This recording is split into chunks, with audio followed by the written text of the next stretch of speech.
Trauma bonds start off exciting, intense, this whirlwind fairy tale bond, and everything's going incredible until it crashes and burns in flames. This intense bond that you've had has been broken and you're devastated. You can't move on, you can't stop thinking about them, or perhaps you're still stuck in this trauma bond. Whatever stage you're at, this is a devastatingly heartbreaking bond to have with someone, and it's important for you to know how to heal it, which is why I'm going to go through the 3 steps to heal a trauma bond today. And if you're new here, welcome to this channel. My name is Amy, and I help women who keep falling for unavailable men to break the cycle of toxic romantic relationships by healing their core wound and embodying their true authentic self so they can be happy alone till they find a healthy match. And if you'd like more content on this topic, please click the subscribe button and hit the bell notification so you get notified because I post new lessons like this every week.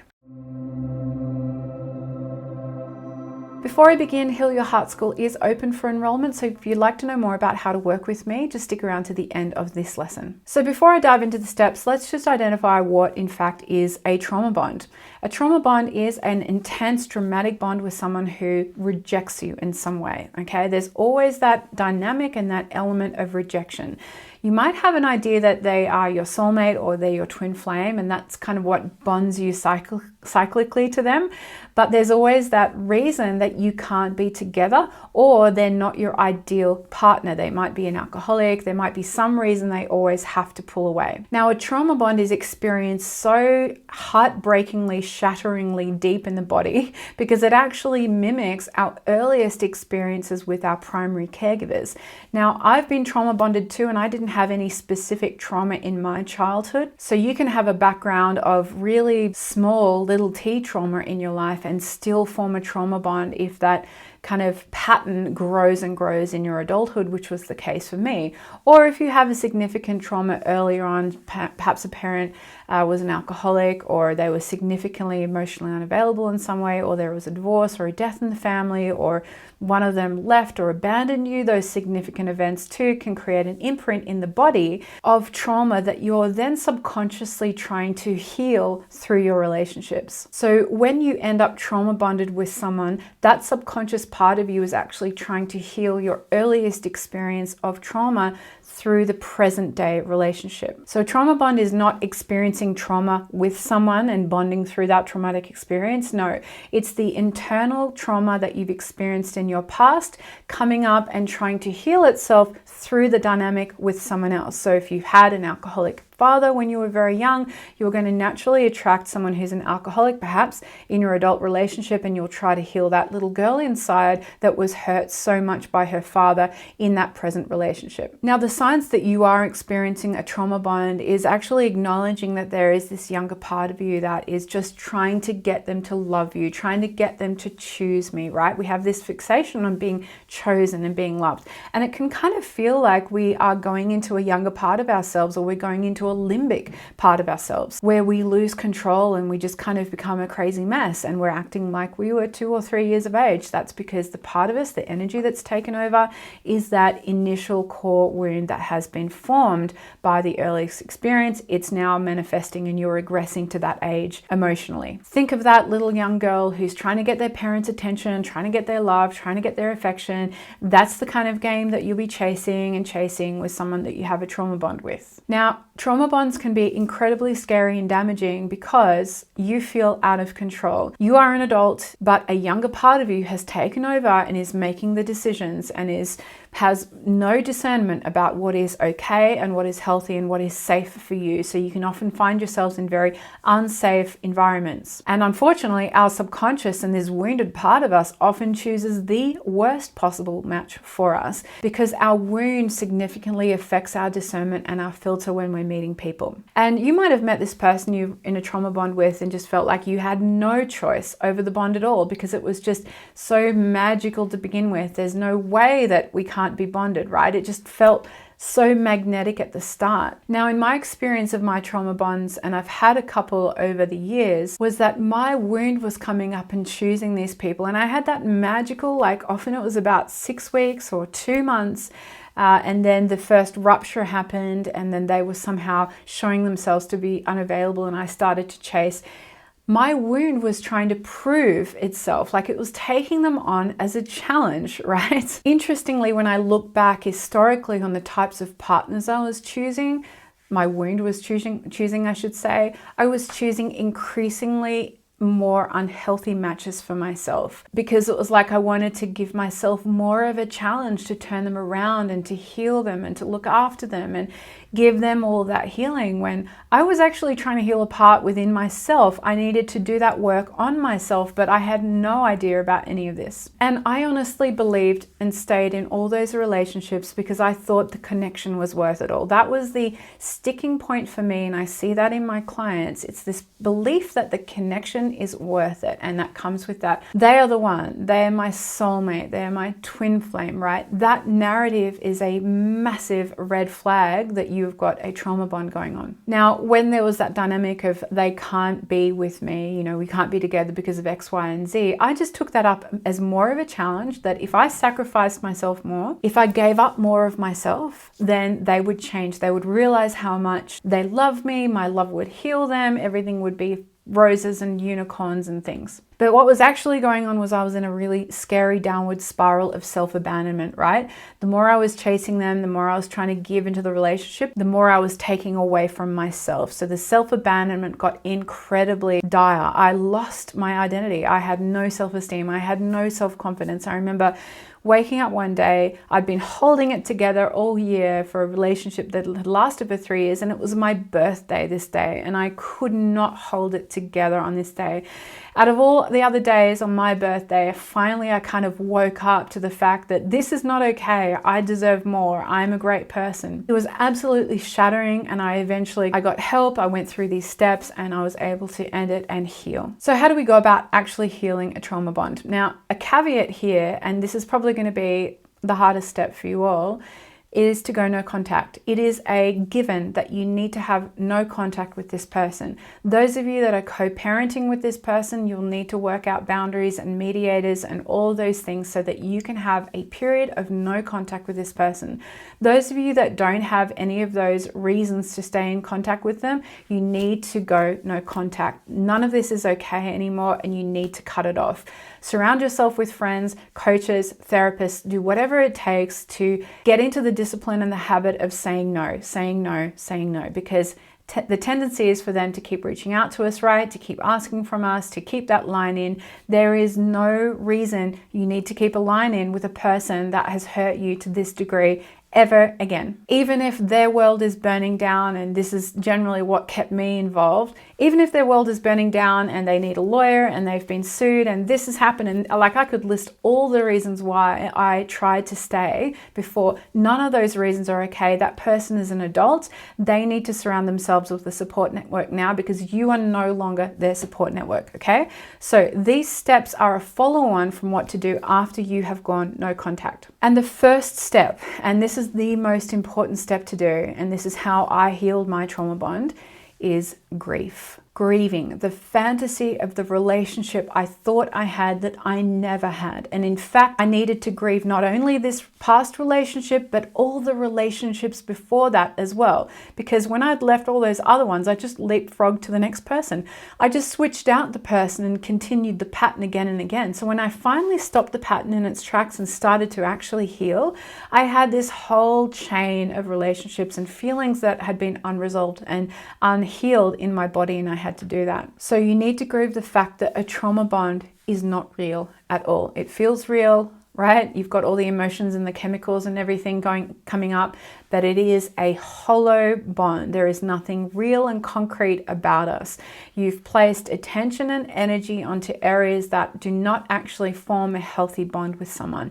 And in fact, the actual fantasy bond is the ghost of all of your unmet childhood needs and dreams and desires trying to be healed in the present, right? Trying to heal that person so that your father back when you were 2 or 3 was present for you, right? That's the kind of projection fantasy that's going on. We project a lot onto them. Most of it is not real. Okay, I'll say most because some of you are going to say in the comments, well, this is real and that's real. I get it, but just know that the body of what actually keeps you bonded to this person is a complete fantasy. It's just going to go up in smoke when you're able to go through these steps. So I liken this state to being in a trauma bond, to being in an upside down fantasy land, okay? Everything seemed upside down and kind of skewed and weird, and I was not acting like myself. I was placing value on things that shouldn't have any value placed on them. And when I righted things upright, what I actually saw was the stark truth. And it was literally like coming out of the matrix into the real world, okay? The real world did not look very good. And that brings us to step 2, which is to allow the sadness of the reality that you have, right? You've been self-abandoning for however long it's been happening.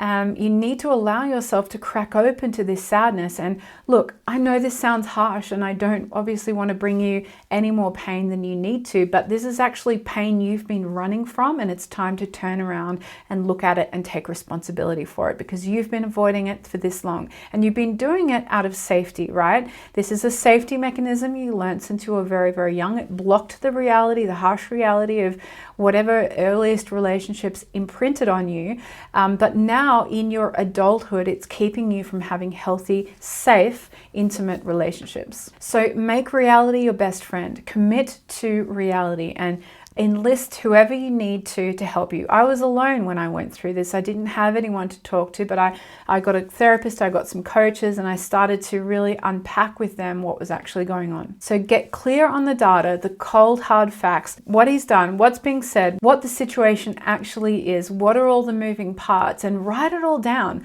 All the ways he's not a good fit, all the ways your needs are not being met.